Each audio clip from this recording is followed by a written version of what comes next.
আল্লাহ পাকের বিশাল একটা হারাম হচ্ছে সুদ বা রিবা, আর এখন আমাদের উপর রিবা হয়ে গেছে ওয়াজিব। নাউজুবিল্লাহ।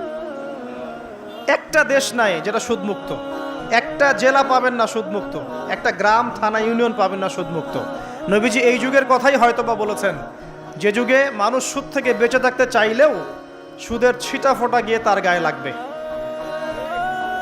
মনে করেন আপনি একটা কনস্ট্রাকশন করেছেন, একটা সুদি প্রতিষ্ঠান থেকে লোন নিয়েছেন, এখন আপনি ওই কনস্ট্রাকশনটা ভাড়া দিয়েছেন, সেখানে মনে করেন আমি ভাড়া নিয়েছি, আমি আপনাকে মাসে মাসে ভাড়া প্রদান করছি, আপনি সেই ভাড়ার টাকাগুলো কালেক্ট করছেন, করে সেই প্রতিষ্ঠানের লোন শোধ করছেন।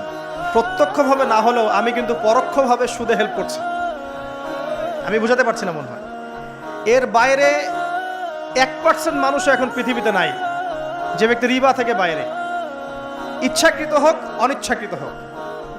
আর এই প্রসঙ্গ আসলে আমি 2-4টা কথা না বলে থাকতে পারি না।